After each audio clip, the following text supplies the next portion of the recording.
Hi. Today we are going to discuss about the second lesson of grade 11. It's about the establishment of British power in Sri Lanka. So as the first subtopic, it's about arrival of British in Asia.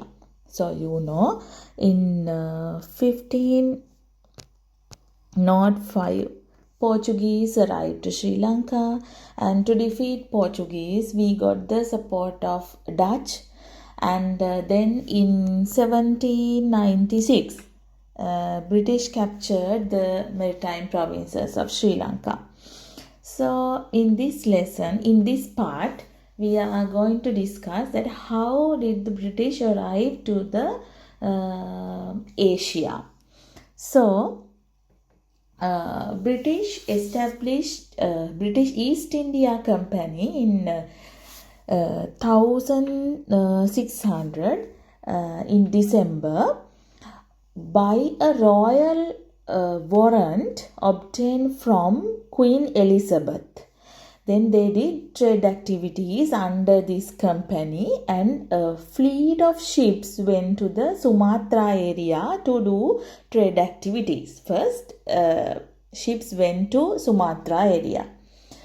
Then another fleet of ships went to India under the leader William Hawkins, and they had discussions with the Mughal Emperor Jahangir. So then during this period there were struggles between Dutch and Portuguese who were in Asian area at that moment. The struggles were for the trade activities in Southeast Asian region, and at that time British helped Dutch against Portuguese. Okay. Though the Dutch got the help of British for their fights against Portuguese, Dutch did not allow British to spread their power in Southeast Asia. So, as a result of that, in 1623, Dutch attacked a fortress in Spices Island named Ambon Islands, and a group of British died. British died during that attack. So then British withdrew from Southeast Asia, and they paid their attention on India. The main trade center of Portuguese was Goa, and the main trade center of Dutch, Batavia in Java. Then main trade center of French, it is Pondicherry, and main trade center of British was Madras. So during this time British were able to capture the parts of India, and made trade centers in Bombay, Calicut, Madras, in those areas. And British had to fight with Dutch as well as French to protect their trade. From about 1664 මේ වගේ කාලේ ඉඳන්ම ඒගොල්ලන්ට struggle කරන්න වුණා. So French also over there, they also established trade in some areas in India, in Pondicherry, Karikal, Chandanagar. Those areas were the areas of French.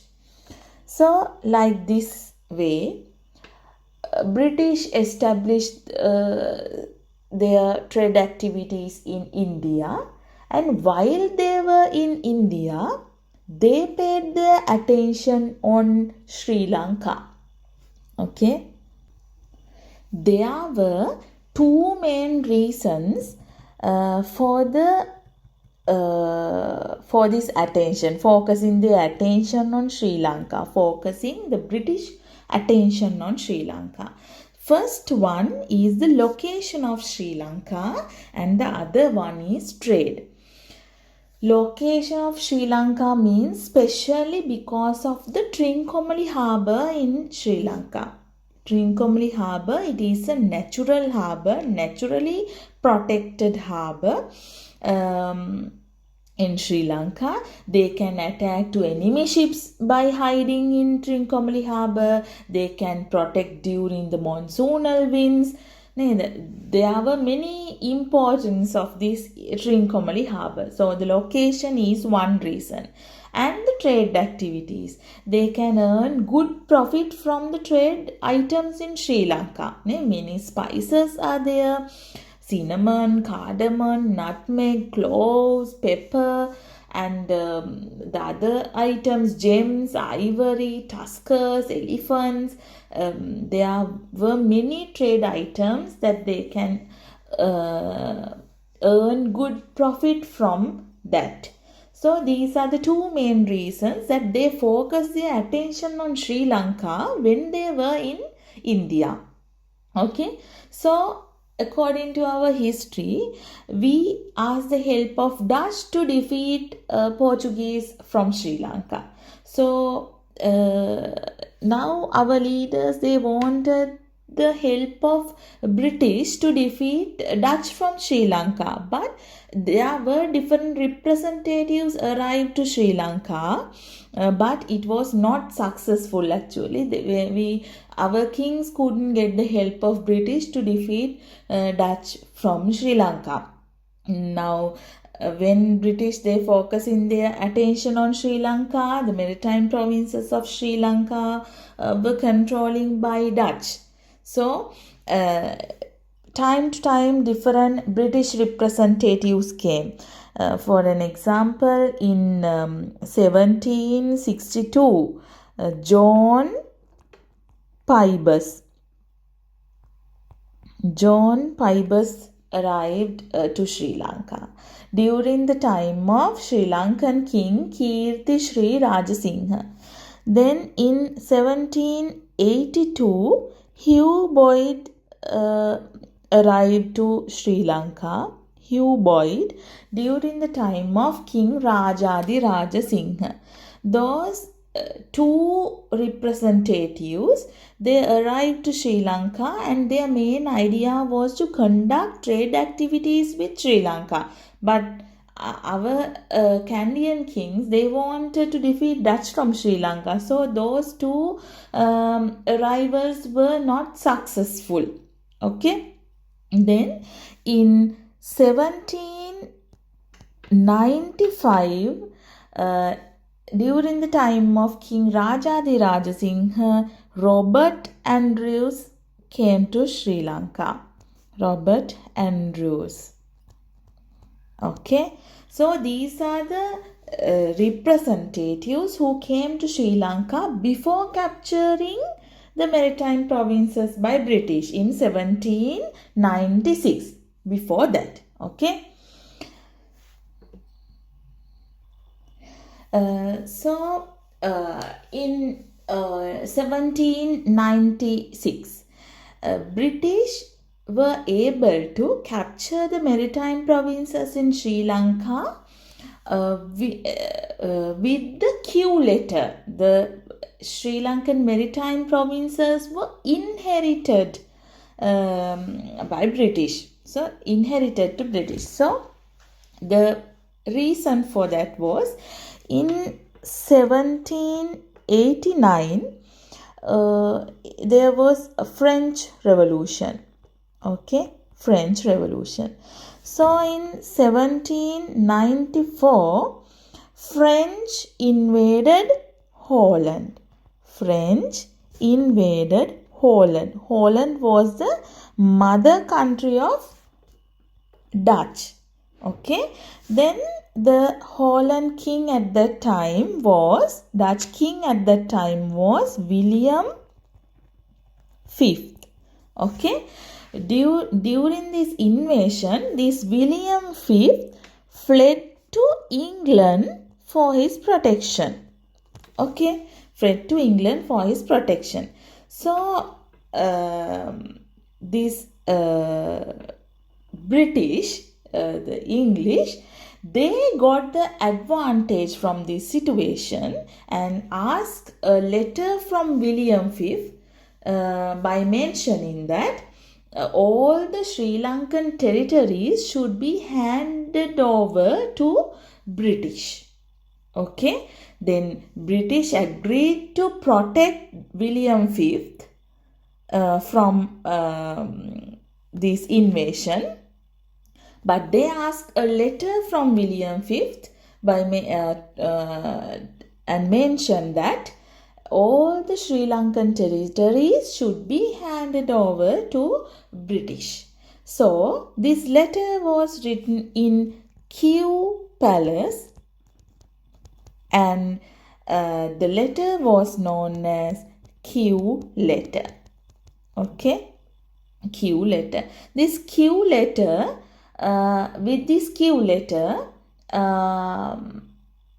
Robert Andrews came to Sri Lanka, and at that time the Dutch governor in Sri Lanka was Van Engelbeck. So British were able to capture Trincomalee harbour from Dutch after this.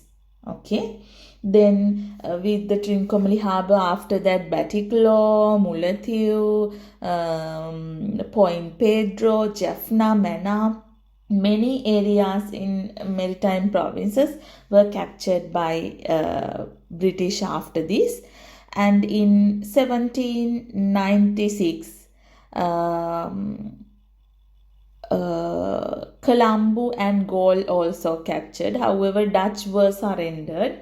And in 1796, February 16th, an agreement was signed between Dutch and British, and finally all the maritime areas were captured by British after this agreement.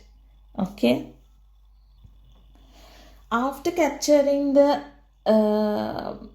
maritime areas, they introduced their administrative systems to those areas.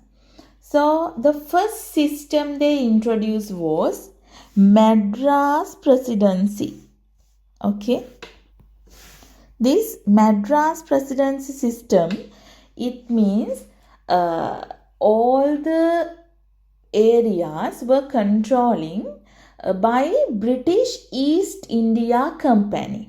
Okay, so under this system they introduced Aumildas to collect taxes. Okay, Aumildas to collect taxes in maritime provinces. Those were the people who came from India, Madras area. Instead of the local officers, they introduced those Aumildas to collect taxes. So they introduced new taxes, coconut tax to Sri Lanka. The owners who had more than 10 coconut trees, they had to pay 1 silver panam for each coconut tree. Then they introduced tax auctioning system. Auctioning system. Then taxes should be paid in cash. So these are the new systems to the people in maritime provinces, and the people in those areas rejected these new recommendations of British. So in 1797, after 1 year of the British arrival, in 1797, the people started a revolution against these recommendations. Okay, so British, they introduced a committee named as the Murran Committee.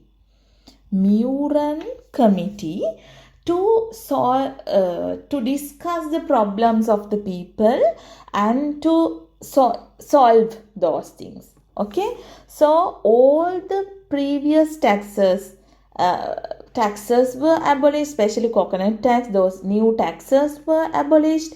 Tax auctioning system was abolished. Taxes, the people can pay the taxes in goods. Then instead of Aumildas, local officers were introduced to collect taxes. So all the previous recommendations were abolished by British after this 1797 revolt. Okay, so in this Madras presidency system, there was a resident who was appointed to rule the coastal areas, and there were a group of assistant supervisors they were known as collectors. They were appointed under the residents to collect the income, and their service center was Kacheri. And Aumildas were appointed to help collectors to collect the income. And here now a resident was there, then collectors. Okay, then to help collectors there were Aumildas. Okay, this is the system they introduced, but it was not successful. And they introduced a second system as dual control system. Okay. Under the dual control system, trade activities were controlled by British East India Company. Okay. Then the administration of Sri Lanka was controlled by British government. So under this system, the first governor was introduced to Sri Lanka. The first governor, British governor, was Frederick North. Okay, to control the administration of Sri Lanka, I told that it was controlled by British government and trade activities were controlled by British East India Company. So the first governor was Frederick North. Okay, so this also was not successful. So they introduced the next administration system. It was Crown Colony. Under this system, both trade activities and the administration was handled by both trade and administration were handled by British government. Okay, both were handled by British government. So Frederick North was the governor at the same time. This time also. So this time the Frederick North, when he was in maritime provinces, he paid his attention on Candian Kingdom also. So being an independent kingdom in the center of the country, it was an obstacle to them to do trade activities. So there were several reasons that Frederick North paid his attention on Candian Kingdom. Okay. These are the reasons that British paid attention on Candian Kingdom. British, they had to pay Kadavat tax to the Radala leaders in the entrances. In the entrances to the Candian Kingdom, British had to pay a tax named Kadavat tax. Okay, then British had to maintain 2 army forces in the border of Candian Kingdom and in the border of maritime area. So in the border of Candian Kingdom, they had to maintain an army force because they had a fear that Candian king will attack them. So in the maritime provinces also they had to keep another army force because they had a fear that French will attack them. So it is very expensive to keep 2 army forces in the border of Candian Kingdom and in the border of maritime provinces. So that was another reason. third reason, they feared that the Canadian king will ask the help of French forces to defeat British. Now, you know, according to our history, we asked the help of Dutch to defeat Portuguese. Then to defeat Dutch, we asked the help of British. Now, British feared that our Canadian kings will ask the help of French forces to defeat British from Sri Lanka. So, the next one is the people in maritime provinces believe the Canadian king as their king. They believe him as a god. Then at that time, during the arrival of British in 1796, the Canadian king was Rajadi Rajasingha. Okay, Rajadi Rajasingha. Then after the death of Rajadi Rajasingha, there were two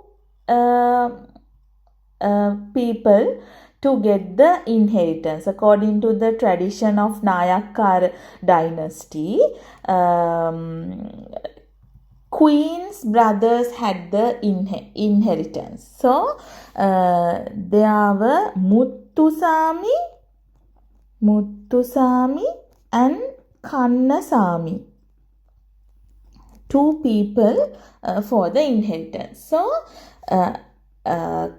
according to the tradition, it should be given to the eldest one, Muttusami, but the Mahadikaram of the palace, Pilimatalawe, appointed Kannasami as the king in Sri Lanka.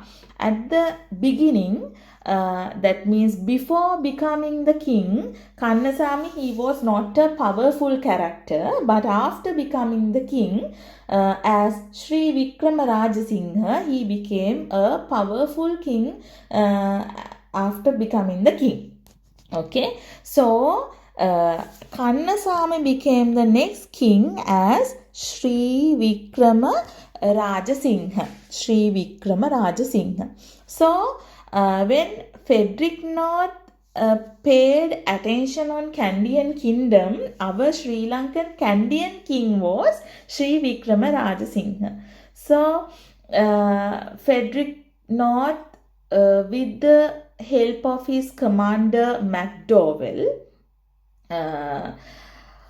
he invaded the Canadian kingdom in 1803. You have to remember this year because it's a main incident happened during this time. In 1803, the invasion of Frederick North with the commander McDowell.